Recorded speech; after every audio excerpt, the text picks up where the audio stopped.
Next on Worcester News Tonight, Worcester schools testing for potentially hazardous chemicals after a state board denies a school committee appeal. Plus, a scary scene in Webster after a car plunges off the highway. Now police are investigating. Thanks for joining us tonight. I'm Catherine Andrioli. 2 Worcester public high schools will be tested for PCB chemicals. A state board denied the school committee's appeal, allowing the teachers union to test for potentially hazardous chemicals inside classrooms at Burncoat and Doherty high schools. The union has been pushing for tests detecting levels of PCB chemicals often found in the window caulking of older buildings. Some believe they may be linked to cancer. The union's call for testing was delayed when the school committee appealed to the Commonwealth Employment Relations Board. Thursday, that board denied that appeal, allowing the union to go forward with collecting samples in both schools. The teachers union president, Roger Nugent, says he's glad the process is moving forward. And they set up 10 different testing situations in 10 different rooms all over Burncoat High School. And the duration of the tests were 6 hours, and we should have the results of those tests in about 7 to 10 days. PCB dust turns into a gas, and it's just in the air, so they're breathing it in, even if they stay away from the window sills and places like that. We have to make these places safe for kids and the teachers and assistants and any other members that work in these buildings. Nugent says they conducted testing at Burncoat High School yesterday. They will be testing Doherty on April 24th.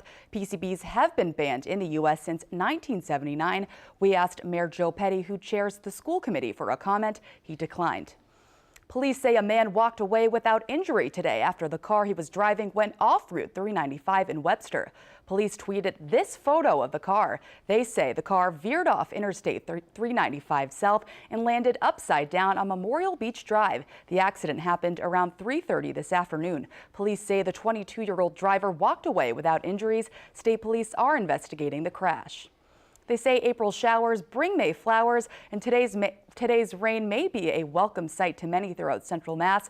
And Worcester is still in a Stage 1 drought, but the city says every little bit helps. Our Rosalind Flaherty has the story. Tuesday's rain is a welcome sight at Meadowbrook Orchards in Sterling. They're hoping this summer's weather isn't like last year's. It was really bad.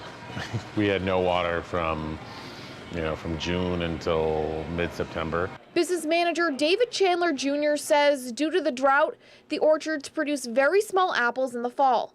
This caused their business to lose a couple $100,000. Normally, you get normal rain, they're decent size. Chandler Jr. says because the apples were so small, they made them into cider instead of selling them. He says their breakfast and lunch restaurant helps them stay in business. Try to keep people coming. Phil Guerin is the director of water and sewer operations in Worcester. He says Worcester is in a Stage 1 drought with reservoirs at about 83% capacity. In a Stage 1, we're just asking people to pay attention to how they use water, conserve where they can. Fix leaks is probably the biggest thing this time of year. Guerin says the first 3 months of this year, precipitation was average to below average. June 1st is kind of our key date, though. If we are near 100% full on June 1st, we'll get through the rest of the year without a problem. Meanwhile, Chandler says the rain and snow we've had helps his 85 acres of orchards, leaving more water in the soil. But we just need more of it, and it's, and what's more important is to get it in the summer when it's hot and dry and the apples are growing. If the water's not in the soil when the apples are growing, that's going to end up with smaller apples like we had. Rosalind Flaherty, Worcester News Tonight. And the National Weather Service issuing a flood watch for Worcester with heavy rainfall expected Thursday. They say there is potential for flooding. The National Weather Service says northern Worcester will see heavy rainfall, and the potential for flooding is possible near rivers and lakes Thursday morning through Friday afternoon. There is also potential for dense fog overnight tonight, with Central Mass being one of the main areas of concern. According to the National Weather Service, visibility could be impacted 1 to 2 miles overnight into the early morning. We'll have more on the forecast later in the show. Worcester police say a group of people held down a suspected home invader this afternoon. It happened around 2:20 today on Merrick Street. Police say the suspect bursted into the victim's room and demanded credit cards. When police arrived, they found the suspect, Janaeus DeLay, being held down by several people. A knife and a pellet gun were found on the floor near him. He's now facing several charges. And we're learning more tonight about the woman who died after finishing a half marathon in Pennsylvania. Lindsay Doherty grew up in Holden and graduated from the College of the Holy Cross. Our Brittany Schaefer has the story. We'll miss her. We'll miss her a lot. Michael Angelini remembers Lindsay Doherty as a smart and kind-hearted woman who was taken away too soon. The 36-year-old Holy Cross graduate and Holden native collapsed after finishing a half marathon in Scranton, Pennsylvania Sunday and later died at the hospital. The total package. Lindsay always came here with a smile on her face. She had verve and vitality.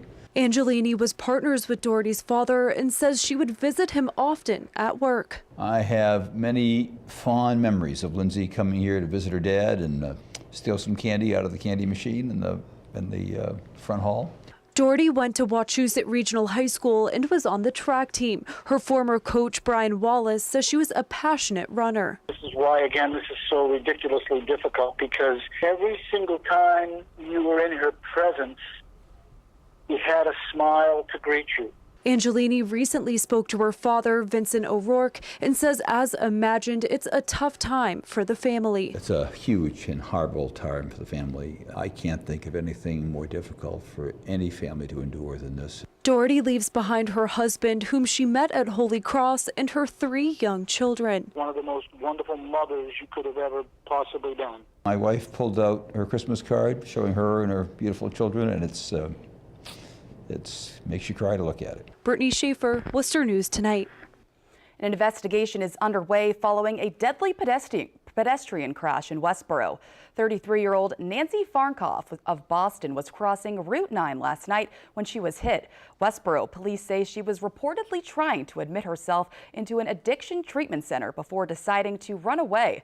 Emergency crews arrived to find Farnkoff in the middle of the road. She later died at the hospital. Westborough Police Chief Alan Gordon says there was nothing the driver could do to avoid hitting her. Unfortunately, there was nothing he could do. There was no speed involved, no alcohol or anything. It was just an accident. It appears that Ms. Farkoff had jumped over the Jersey barrier in the center of the road, right in front of Mr. Winslow's vehicle. He couldn't avoid her at all. And the driver has been identified as a Shrewsbury man. He is not facing any charges. Now to Putnam, Connecticut. The president of the Putnam Little League has resigned after being accused of sexual assault. Police arrested 33-year-old Kyle Aldrich last week. He's facing several charges, including sexual assault and risk of injury to a minor. In a letter to parents, the Putnam Little League Board of Directors says, in part, as a board, we assure you the safety of the children in this organization and the integrity of our mission is our utmost priority and supersedes all